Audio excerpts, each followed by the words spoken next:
Chapter 40. Cloak of Shadow, Ahsoka Tano. Say what? Was the only thing I could say after I'd heard what Anakin had said. The dark side, I touched the dark side. And the worst part was I hadn't even realized it. All I'd done was break through an Octog's mind barrier, and that didn't seem too bad. Geez, if Master Plo could hear my thoughts now, he would give me such a scolding. You must be mindful of your thoughts, young one, he'd say. Your thoughts betray you. I rubbed my temples with my hands and sat up on the bed, forcing Anakin to back away to sit on the edge of the mattress. You touched the dark side, Ahsoka. Anakin's voice was serious and laced with steel. I knew he wasn't very happy with me.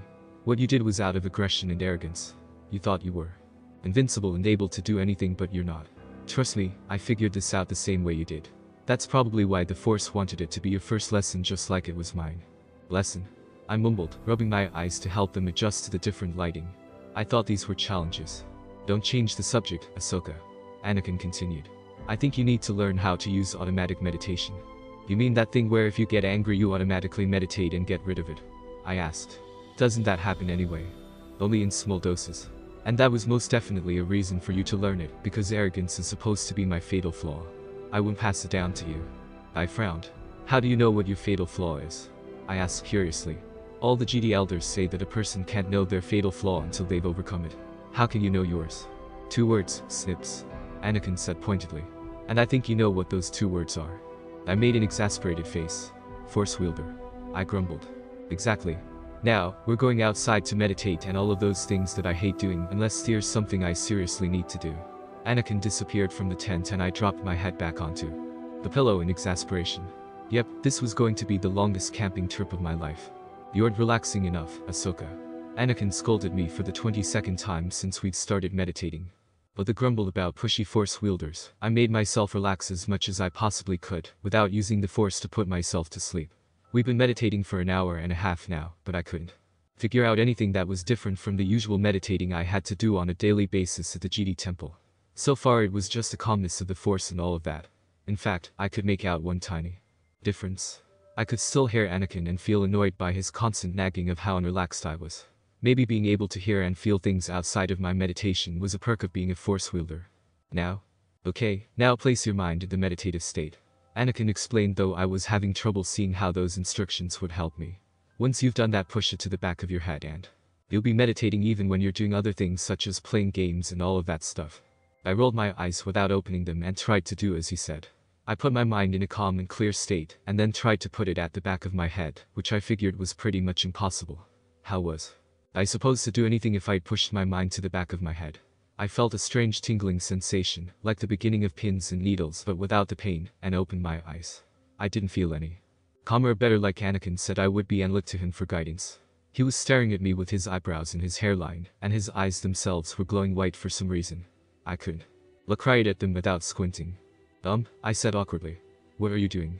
Making sure you don't go doing anything stupid, Anakin said as if it was obvious. I cannot believe you did that when you were supposed to be meditating. That's the kind of mistake I would make. Mistake? I asked. Yes, Snips. A mistake. You aren't meditating, you've just made yourself invisible. I gave Anakin a look. Invisible? I certainly didn't feel invisible. But then I looked down at myself and very nearly toppled over. He was right. I was invisible. I couldn't see any part of my body and guessed that invisibility applied to even the Force user who had applied the technique upon themselves.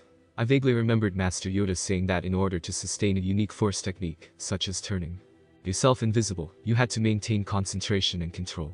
Well, I'd like to see the person who can maintain concentration when they're on a planet like this one. Honestly, who would rather keep themselves invisible instead of looking at multicolored fog clouds and the sun that changed color as the day went on? I guess we could leave the challenges for a while, Anakin said thoughtfully. After all, you're only supposed to do them when you reach the age of 13. I glared at him. What? Hey, Snips, you're the one who's invisible right now, so I wouldn't be too touchy about these things if you want me to fix it. He stood up and walked over to me. This will feel like you've been doused in cold water after sleeping for 12 hours straight. Another thing Anakin was right about.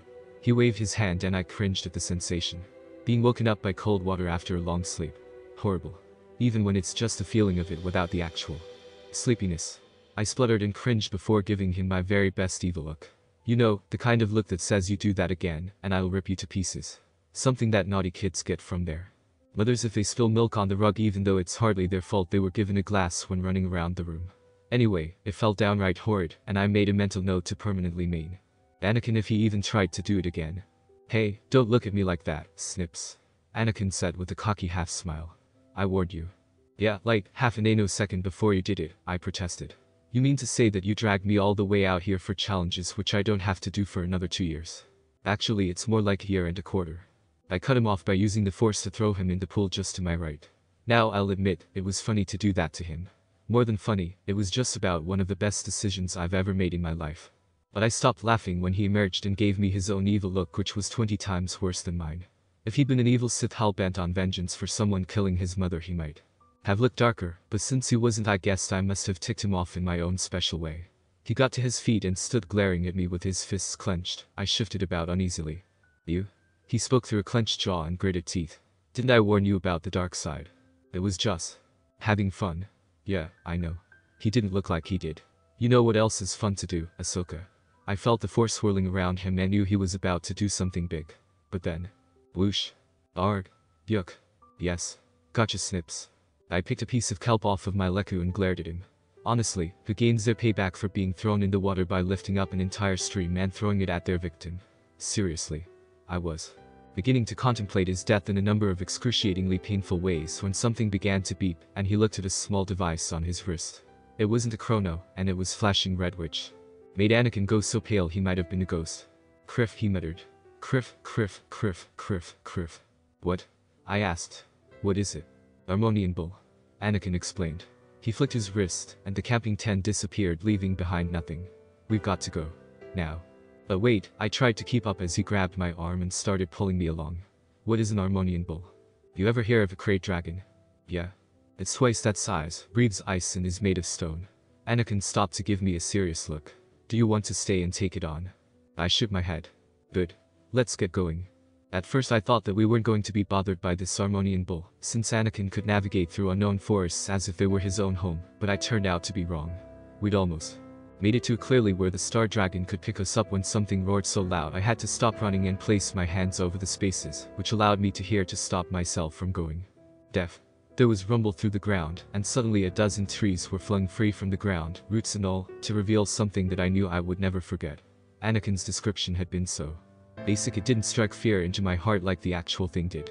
It had two horns so sharp they glinted in the pink sunlight, and cracks in the spaces where its joints would have been had it not been made of stone. Its eyes were sockets filled with identical egg-sized rubies, which glowed a color so dark red it matched that of a Sith's lightsaber perfectly. Orange, fiery lava flowed across its body through lines carved into his stone skin. I didn't have time to be confused by the fact that a creature which breathed ice had lava inside its body, but I did have time to roll out of the way as a pile of mud and dirt sailed over my head, enough to bury my entire body and pin me to the ground. With ease. To my left, Anakin hopped over 3 thick tree trunks at once and landed gracefully on his feet. Ahsoka, run to the hill. He shouted to me before a blue-tinted field of energy scooped him up, and he was forced to go prone on the floor to avoid being thrown into the sky. Now I know what you're thinking. A super powerful force wielder versus a stone bull. It's pretty obvious who's going to win. But I failed to see that Anakin was only dodging attacks so that he could get rid of the thing without harming me and managed to botch the whole thing up. Panicking, I turned tail and ran for the forest, capturing the attention of the Amenoian bull, and making Anakin curse so much Ben would have held him down and washed his mouth out with soap. Ignoring his shouts for me to run the other way, I raced through the dense forests and jumped over anything in my way. Behind me, the bull let out a puff of smoke through its snout and pawed the ground with its hoof before the inevitable happened. It charged. I dare you to get chased by a bull that can breathe ice and snort smoke when your force wielder guardian is yelling at you to stop and making all sorts of things fly at said bull. It's not just hard, it's crazy.